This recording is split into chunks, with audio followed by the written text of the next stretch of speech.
One of the many roles of the teacher requires that teachers act as designers. Designing a unit or curriculum requires that you use appropriate knowledge and accurate content for your learners.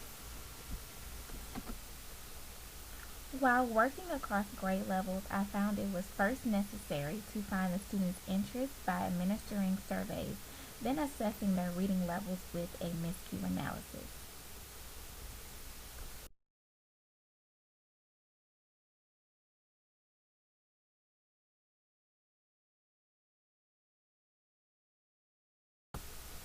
The artifacts show a transition in literacy from using pictures to describe words and tell a story, to visualizing a story and bringing the life or meaning to text, and then from reading for information in order to write your own informational text.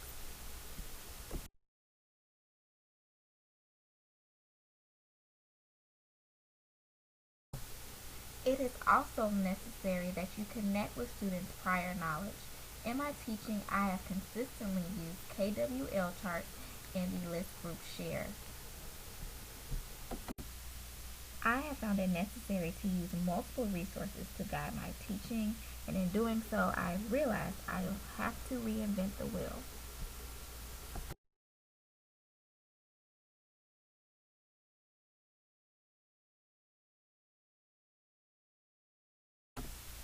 Lewis Small believed that the secret to literacy instruction is for schools to investigate and tap into the hidden home and community resources of their students. Picture you see a couple of my students who have brought in things from home that they value. This gave me insight into their world. Our learners come from diverse backgrounds and have diverse needs. A variety of strategies are used to accommodate individual needs, such as choice boards, which can be tailored by student learning styles, centers, collaborative groups, and flexible grouping.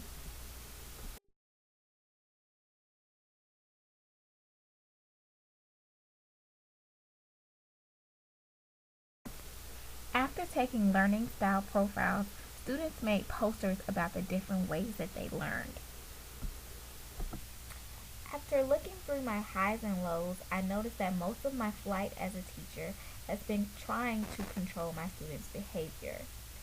Love and logic has taught me that it's not what we do to our kids, but what we do with them.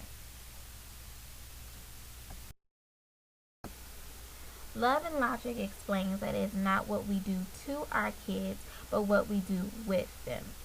Pictured, you see a group of my students on the carpet for our class meeting.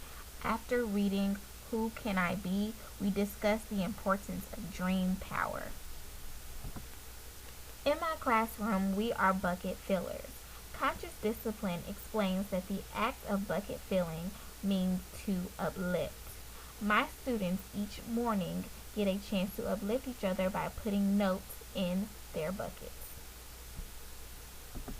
Both verbal and nonverbal cues help to make our classroom run smoothly. Here you see students at position 1. They are in superstar position. Then you see position 2 behind the chair, and then position 3 in line. A positive learning environment creates an atmosphere of structure and discipline while nurturing individual thought. Classroom norms are set around what students can do as opposed to what they cannot.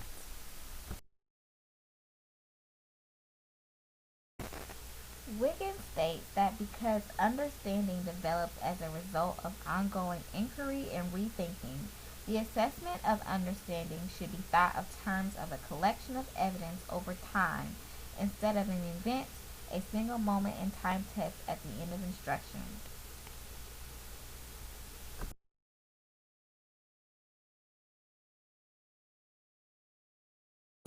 Both formative and summative assessments were utilized for instructional decision making.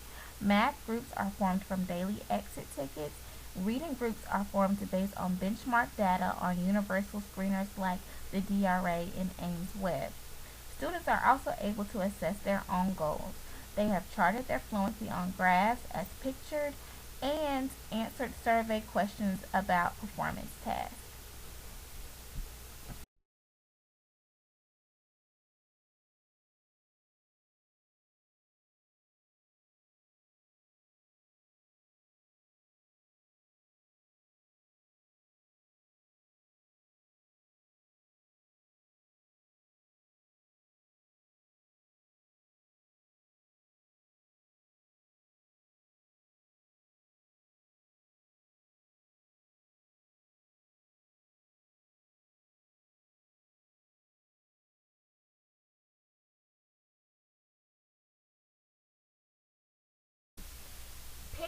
are lesson plans that show examples of higher order thinking questions, engaging students in authentic learning by providing real life examples, effectively using appropriate instructional technology, and using research-based instructional strategies and resources. After speaking with my coach about wanting to build number sense with my students, she suggested that I use math journals as a spiral review.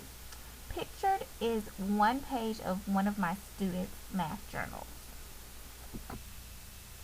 According to the Principles and Standards for School Mathematics, math journals are a very powerful tool that should be used to foster the learning of mathematics. Communicating about mathematical ideas is a way for students to articulate, clarify, organize, and consolidate their thinking.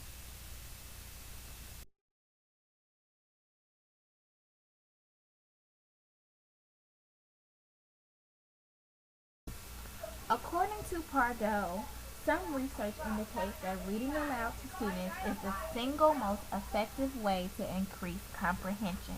Here you see me giving a mini lesson about cause and effect to third grade students.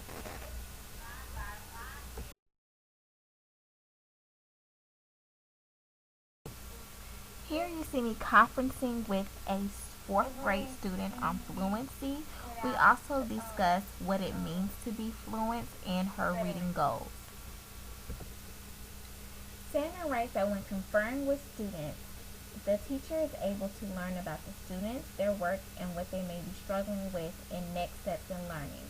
Sandra says that conferring is the heart and soul of teaching. What an amazing statement, and so true, that when we conference with our students in any subject, we sit alongside them, talk to them, listen to them, and learn about them.